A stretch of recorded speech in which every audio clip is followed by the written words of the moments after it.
થઈ ગયા છે એકદમ. તો થોડાક આપણે તળી લેવું.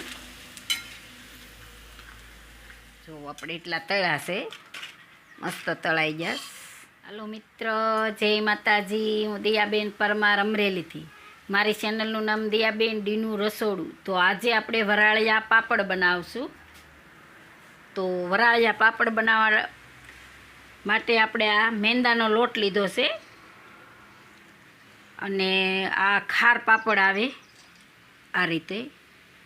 તો આ પાપડનો જ આવે સ્પેશિયલ ખારો, તો આપણે એ લીધો છે અને મીઠું લીધું છે. જોહે એ પ્રમાણે આપણે નાખશું. અને આપણે તેલ લીધું છે અને પાણી લીધું છે. તો તેલ આપણે થાળીને ચોંટાડવા માટે જ લીધું છે. તો હવે આપણે ગેસ ચાલુ કરશું.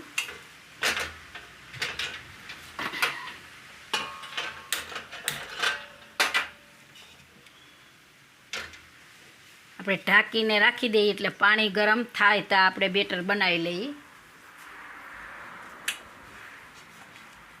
તો આ સીબું ઢાંકી દેવું આપણે. હવે આપણે આમાં લોટ સાળી લેવું.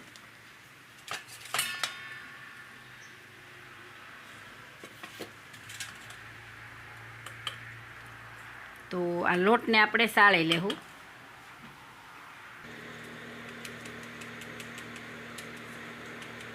તો આપણે આ લોટ સળાઈ ગયો છે.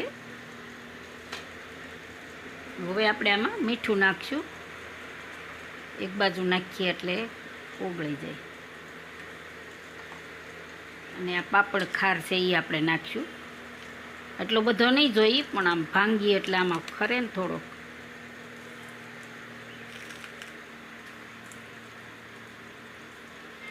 બસ એટલો આપણે નાખશું, અડધી પોણી ચમચી જેટલો. અને આ ગાંગડા રાખી દેવું. આને આપણે હવે રાખી દેવું. હવે આપણે આમાં પાણી નાખશું.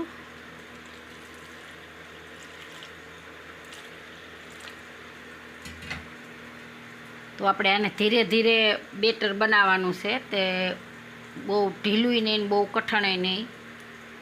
આપણે કઢી કરીએ ને એ રીતનું રાખવાનું છે. તો થોડું થોડું પાણી નાખતા જાવું અને બેટર બનાવી લેવું.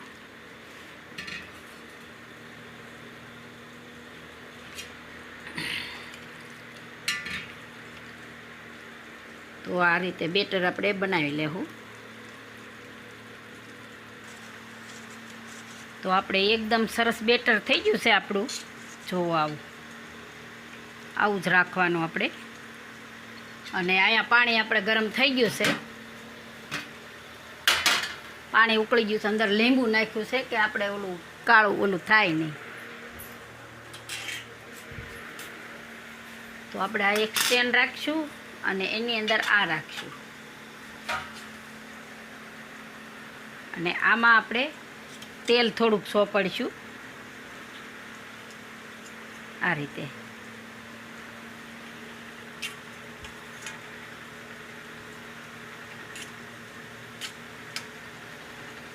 એટલે આપણે તો આમાં થઈ જાય એટલે આવી રીતે આમ કટિંગ જ કરવાના છે, સમોસા ટાઈપના. તો આપણે આ એક કડછી નાખશું આમાં અને ચારે ફરતું ફેલાવી દેવું આમ.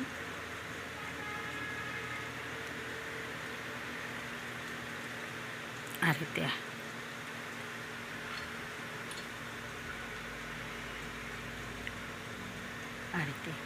હવે આપણે આને આમાં રાખી દેવું અને માથે આપણે આ ઢાંકી દેવું.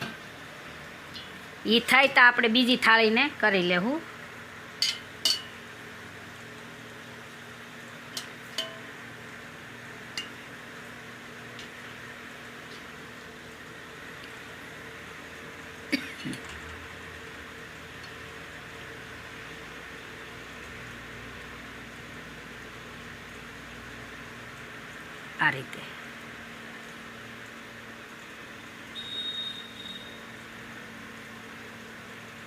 આ રીતે આપણે કરી લેવાનું છે. આ થાય ત્યાં લગી આપણે આને તૈયાર કરીને રાખી દેવું. હવે આપણે આને કાઢી લેવું. જોઈ લઈ.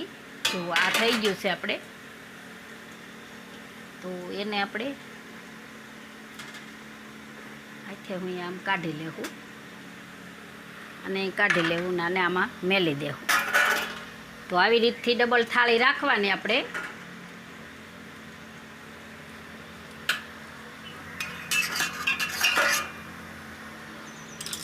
અને આને ઢાંકી દેવું અને આને આપણે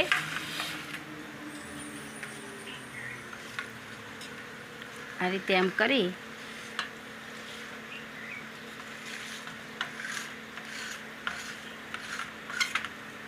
ને આ રીતે આપણે આમ કરી લેવું સમોસા ટાઈપનું, એટલે આપણે કાઢવામાં ઈઝી રહે એમ.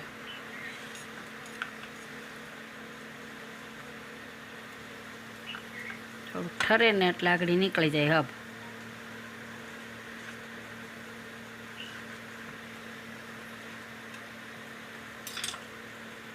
અને આ રીતે આપણે કાઢી લેવાનો. જો આ રીતે આપણે આને કાઢી લેવાનું અને સૂકવી દેવાનું આ રીતે. તો આને આપણે સૂકવી આવી.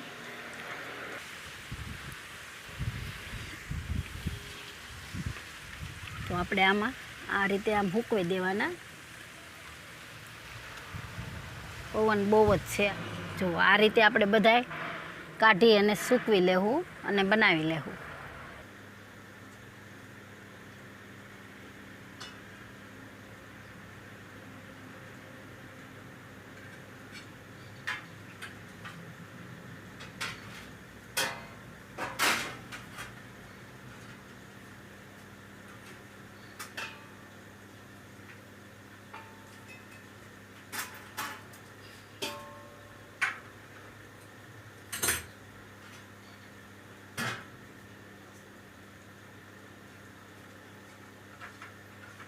હવે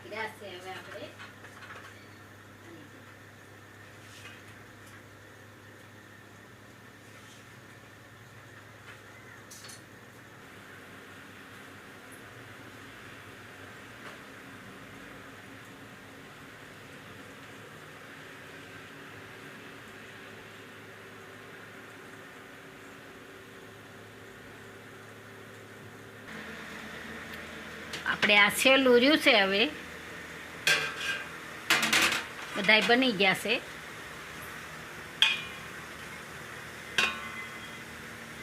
હવે આપણે ગેસને બંધ કરી દેવું.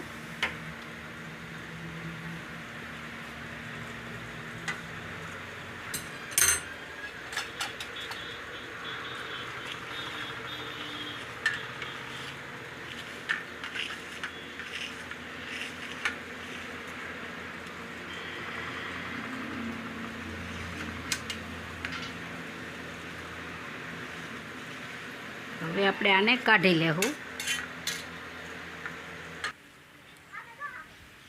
તો આપણે બધાય થઈ ગયા છે અને સૂકવી દીધા છે. જો આપણે સુકાઈ ગયા છે અને ભેગા કરી લીધા છે. તો એકદમ સરસ સુકાઈ ગયા છે બધાય. તો હવે આપણે ગેસ ચાલુ કરશું. થોડાક આપણે તળી તેલ ગરમ મૂકી દેવું. તેલને આપણે ગરમ થવા દેવું. તો હવે આપણે જોઈ જઈએ તેલ આપણું આવી ગયું. તેલ આપણું આવી ગયું છે. એકદમ સરસ આવી ગયું છે તેલ. તો હવે આપણે પાપડ નાખશું આમાં.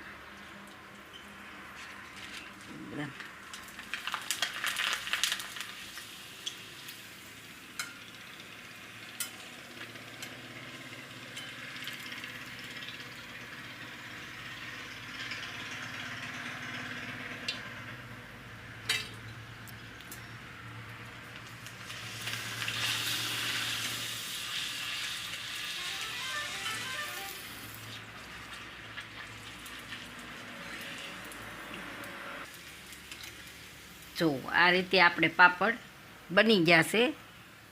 વરાળિયા પાપડ મોટા મોટા થઈ ગયા છે એકદમ. તો થોડાક આપણે તળી લેવું. મેંદાના લોટ હોય એટલે એકદમ સરસ બને.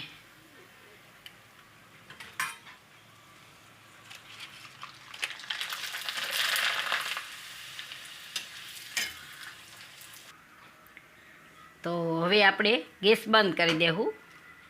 જો આપણે એટલા તળ્યા છે, મસ્ત તળાઈ ગયા.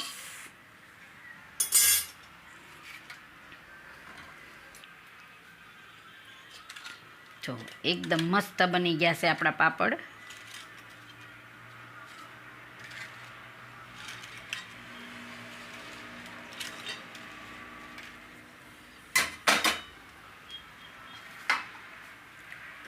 તો આપણે આમાં બીજું કાંઈ નથી નાખ્યું, એક ખારો નાખ્યો છે અને મીઠું નાખ્યું છે.